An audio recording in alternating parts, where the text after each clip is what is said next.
Okay, to start off with our marinara, we're going to mince our garlic. I like to do really thin slices in the garlic piece once it's peeled, and then flip it around and mince it the other direction. This way it just is clean and you don't have to cut it a bunch. I'm doing the same process with the onion, where I'm doing lots of thin slices in one direction, then doing a couple slits in the middle, and then just going ahead and dicing it. Yet again, this is just a really simple way of doing it, and that way you don't have to chop it very messily. It also makes it so your dices are more less watery. I've noticed that too in a lot of my cooking, so that's really helpful. Okay, so we're now moving on to our herbs.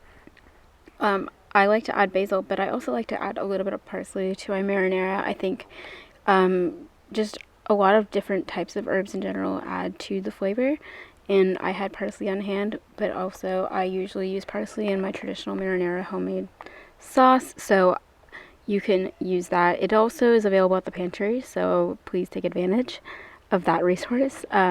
This basil is also going to be from the local farmers market downtown, so yeah, definitely get your fresh herbs and produce when you can from the farmers market. I highly recommend.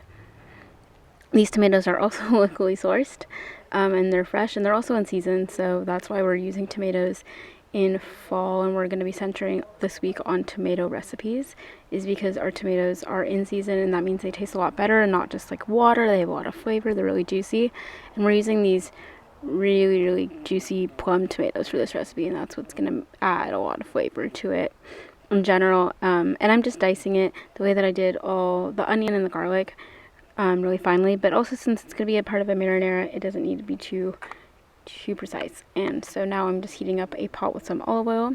Once it's warm, then I'm adding my onion in, and I'm going to saute for a little bit, and then once I saute for like 1 or 2 minutes, then I'll add in my garlic and then mix again.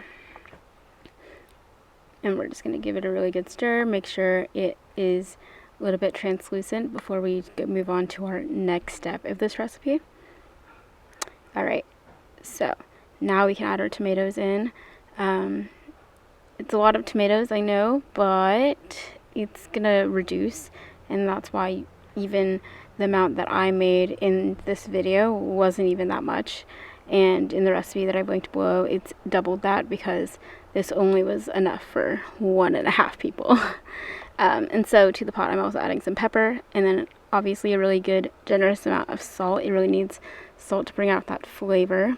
And we're just going to keep mixing and mixing. You can also add a little bit of acidity. I like to add a little bit of balsamic vinegar just because I love the flavor of bruschetta, and it kind of reminds me of bruschetta when I add balsamic vinegar to my marinara sauce. You can also leave this ingredient out. And so once it's cooking and it has cooked for around 20 minutes, then you can add in your basil and parsley.